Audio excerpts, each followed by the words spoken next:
శుక్లాంబరధరం విష్ణుం శశివర్ణం చతుర్భుజం ప్రసన్నవదనం ధ్యాయేత్ సర్వవిఘ్నోపశాంతయే. సావిత్రి తన భర్తకు శ్రమ కలుగకుండా పల్లకీలోని మెత్తని పడక ఏర్పాటు చేసి బోయీలను మెల్లగా నడపమన్నది. ఈ విధముగా వారు 3 రోజుల ప్రయాణం చేసి గంధర్వ నగరమును సమీపించారు. సావిత్రి అక్కడక్కడ పల్లకీ దింపి శ్రీగురుని గూర్చి విచారిస్తున్నది. అంత దూరం ప్రయాణం చేసి దప్పికైనందువలన అలసిపోయి ఉండడం వలన దత్తునికి రోగబాధలెంతో తీవ్రం అయ్యాయి. అవసాన దశ సమీపించిందా అన్నట్టు అతడు బాధతోనే గిలగిలలాడుతున్నాడు. ఎలాగో పల్లకీని గంధర్వపురం చేర్చి అక్కడొక చోట దింపి సావిత్రి త్వరగా వెళ్ళి శ్రీ గురుడు ఎక్కడ ఉంటారనియూ ఆ ఊరి వారిని విచారించింది.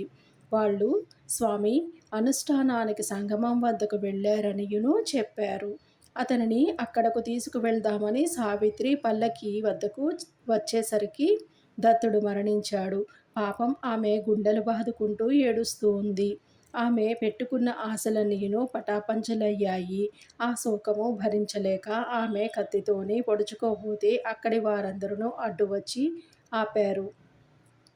ఆమె దుఃఖిస్తూ అయ్యో స్వామి, నాకిదేమి గతి? శ్రీ గురు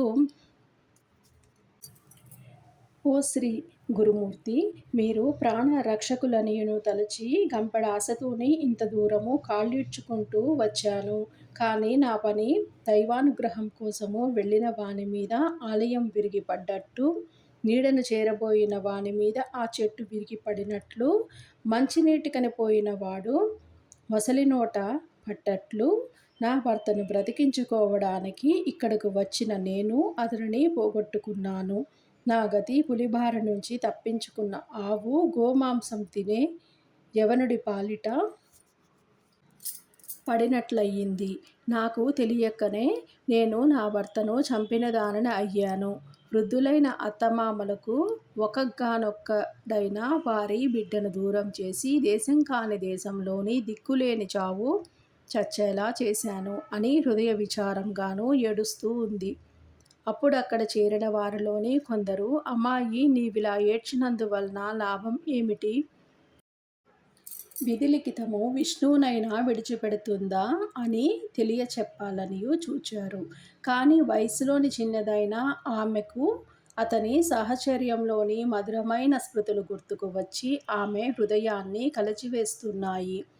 ఆమె దీనాతిదీనంగా వారందరితోని అయ్యలారా, ఇప్పుడు నేనెక్కడ? ఎవరి అండన ఉండాలి? నా ప్రాణనాథుడు మరణించాక నేనెలా బ్రతికేది? నా భర్త వంటి సుగుణ సంపన్నుడు ఈ లోకంలోని మరి ఎవరునూ లేరు. చిన్నప్పుడు గౌరీవ్రతము, వివాహమయ్యాక భవానీ పూజలు, అఖండ సౌభాగ్యవ్రతము కోసము అన్నీ ఎంతో శ్రద్ధగా చేశాను. ఆ పుణ్యమంతా ఏమైపోయింది? నా మాంగల్య రక్షణ కోసము నా నగలన్నీయును వదులుకున్నాను. అందుకు ఫలితం చివరకు నాకీ పసుపు తాడైనా దక్కకపోవడమేనా అని దుఃఖిస్తూ ఆ శవం మీద పడి, స్వామి, నన్ను విడిచి ఎక్కడకు పోయారు? మీరు లేకుండా నేనెలా బ్రతకగలను? అయ్యో, ఈ వార్త విన్న వెంటనే మీ తల్లిదండ్రులు మరణిస్తాడు. వారి బిడ్డ నెలాగైనా బ్రతికించుతాననియూ వారిని నమ్మించి మిమ్మల్ని ఇక్కడకు తీసుకువచ్చాను. నేనీ పని చేసినందువలన 3 ప్రాణాలను తీసిన దోషినయ్యాను. నేనిప్పుడు వారికి ముఖమెలా చూపేది? నేను మీతోనే వస్తాను అంటూ హృదయ విదారకంగా శోకిస్తూ ఉన్నది. ఇంతలోనే అక్కడకు మెడలోని రుద్రాక్షమాలలు, చేతిలోని శూలము, శరీరం నిండా భస్మము ధరించిన ఒక తపస్వి వచ్చి సావిత్రికి ఇలా వివేకము ఉపదేశించాడు. పిచ్చిదానా, నీవిలా ఏడ్చి ఏమి ప్రయోజనము? నొసటి వ్రాత మారదు కదా? పోయిన ప్రాణం తిరిగి వస్తుందా? ఈ భూమి మీద చనిపోకుండా శాశ్వతంగా ఎవరు నిలుస్తారు? అయినా ఇతడెక్కడికిని పోయాడని అనుకుంటున్నావు? ఆలోచించు. అసలు నీవెవరు? ఎక్కడి నుంచి వచ్చావో చెప్పు. ప్రవాహంలోని ఎక్కడి నుంచో వచ్చి కలుసుకున్న కట్టెలలాగా భూమిపై జీవులు కలుస్తూ ఉంటారు. కొద్ది సమయం కాగానే అలానే విడిపోతారు. పక్షులు సంధ్యాకాలంలోని గూటికి చేరుకున్నట్లు జీవులు మళ్ళీ ఎక్కడ నుంచి వచ్చినవి అక్కడకు చేరుతాయి. నీటి నుంచి వచ్చే బుడగల వలె ఈ శరీరాలు వచ్చి కొంతసేపు ఉండి మరలా మరలా నశించిపోయేవే కదా. పుట్టేవాడు చనిపోయేవాడు వాటిలోని ఎక్కడున్నాడు? అతడెవరు? మాయావశులై అలాంటి జీవులను నా వాళ్ళు అనుకోవడము ఒక భ్రాంతి. ఇతని తత్వము ఆలోచించకుండా ఈ శరీరమే నీ భర్త అని అనుకుంటున్నావు. జీవుడు కర్మ వలన శరీరము ధరిస్తాడు. కర్మ త్రిగుణాల వలన ఏర్పడిన శరీరము సుఖదుఖాలు కలిగిస్తుంది. గుణాలన్నవి మాయ వలన ఉన్నట్లు కనిపిస్తాయే కానీ నిజానికి లేనే లేవు. త్రిగుణాత్మకమైనది మాయే కానీ ఆత్మ కాదు. పుట్టుక, చావు మొదలైన వికారాలే లేని ఆత్మకు త్రిగుణాలతోని ఎట్టి సంబంధమూ లేదు. ఆ జీవుడు అవిద్య వలన కర్మబంధంలోని చిక్కి ఈ సంసారంలో పడి ఈదులాడుతున్నంత వరకే సుఖదుఖాలు అనుభవిస్తాడు. మృత్యువంటావా? సుదీర్ఘమైన ఆయువు గల దేవతలు కూడా కల్పాంతంలోని నశించవలసిందే. ఇక మానవుడి సంగతి చెప్పాలా? కాలం వలన పుట్టి దానికధీనమై ఉన్న ఈ శరీరము స్థిరంగా ఉండడము ఎలా సాధ్యము? ఇలా కాలము, కర్మ మరియు త్రిగుణాలకు లోబడియున్న ఈ భౌతికమైన శరీరం పుట్టినందుకు సంతోషం గాని, మరణించినందుకు దుఃఖం గాని పొందదగినదేమీ లేదు. గర్భంలోని పడినది మొదలు ముసలివాడయ్యే వరకు వెనుక చేసుకున్న కర్మలను అనుసరించి ఎప్పుడో ఒకప్పుడు మరణించక ఎవరికినీ తప్పదు.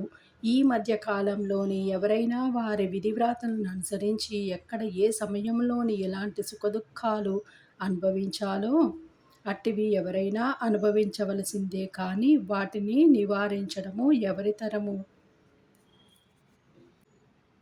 ఎప్పుడైనా ప్రాయశ్చిత్త కర్మల ద్వారా దుష్కర్మను నశింపచేసుకోవచ్చు. కానీ కాలగతిని నియమించడము ఎవరి తరమూ కాదు. ఇప్పుడు మీ సంబంధమే నిజమైతే గత జన్మలో నీకెవరితో ఎట్టి సంబంధమున్నదో చెప్పగలవా? లేక వచ్చే జన్మలో నీకేం జరుగుతుందో చెప్పగలవా? ఇది ఆలోచించకుండా వ్యర్థంగా బాధపడటము ఎందుకు? రక్తము, మాంసము, శ్లేష్మము మొదలైన ధాతువులతోని చేయబడిన ఈ పంచభౌతిక శరీరము నేను, నాది అనుకోవడము సరియేనా? ఇంతకు నీవు శోకించేది ఇటువంటి తోలుబొమ్మ కోసమే కదా. ఇకనైనా ఈ శోకాన్ని నిగ్రహించుకొని ఈ జన్మ చక్రం నుంచి బయటపడే మార్గము ఆలోచించుకో అన్నాడు. ఆ బోధ విని సావిత్రి కొంచెం తమాయించుకొని ఆ మునిపాదాలకు నమస్కరించి, స్వామి, నాకెలాగైనా తరుణోపాయం చెప్పండి. మీరు చెప్పినట్లే చేస్తాను. దయాసాగర, నాకు నీవే తల్లివి, తండ్రివి. నేనీ సంసారం నుంచి తరించే మార్గము ఉపదేశించండి అని వేడుకున్నది. శ్రీ దత్తాయ గురవే నమః. శ్రీ శ్రీపాద శ్రీవల్లభాయ నమః. శ్రీ నృసింహ సరస్వత్యై నమః.